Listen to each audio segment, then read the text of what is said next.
President Trump's aide, indicted in the classified documents case, pleaded not guilty to charges in federal court Thursday. Walt Nauta now faces 6 counts, including conspiracy to obstruct justice and concealing records.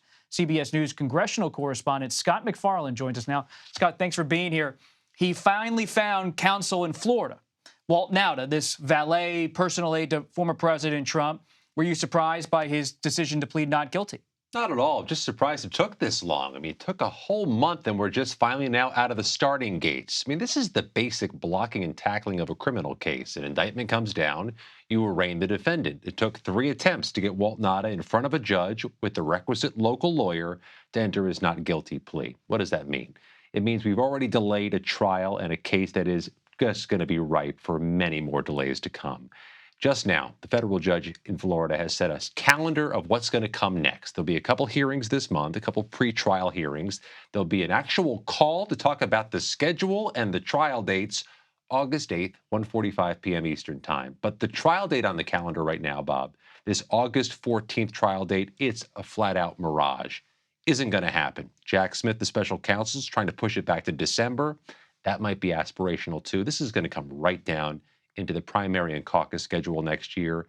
A reminder, the Iowa caucuses mid-January. What about the discovery process? Where does that stand in this case? The prosecutors have a burden, as the federal government always does in federal prosecutions. They have to hand over potentially exculpatory evidence in short order. They're going to do that. But there's a basic dynamic here that works against the calendar or works with the calendar. What's Walt Nauta going to do? Is he going to remain a co-defendant, or will the Department of Justice pressure him, leverage him, try to get him to flip? We brought that question to one of the legal experts of the Southern District of Florida, longtime defense attorney Michelle Suskauer, who has practiced in these courtrooms. Listen to what she had to say. Charges can be added. They can, to put pressure on the co-defendant, they can bring him in with his lawyer and say, look, we're going to offer you, you're going to walk. You'll do very, very little time, but this is what we want from you. Because obviously this would be a key witness. Is there any way to a conviction without Nauta? Of course there is. But would that be helpful to the government? Absolutely it would.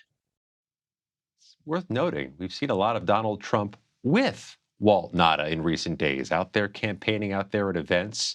Potentially a noticeable, notorious thing to have 2 co-defendants still with each other, keeping each other They're supposed close. to not be talking about the case. That's a court order, right? I mean, he can't talk to Walt Nauta and any dozens of others about the case. And maybe they're abiding by that rule, but they're keeping each other close. Do you believe the government still has a case if they can't get Walt Nauta to somehow flip or cooperate in an extensive way in detailing Trump's conduct? Michelle Suskauer, from whom you just heard, says absolutely. It helps, but it isn't necessary. This is such a colorful, illustrative, some would say damning indictment. You recall what Bill Barr said a couple weeks ago. If just half of that is true, Trump is toast. It's a matter of getting to the trial date, though. It's just going to be elusive, like trying to grab water. Summer in Miami already hot enough. It's going to only heat up on the legal front. Scott MacFarlane, thank you as always.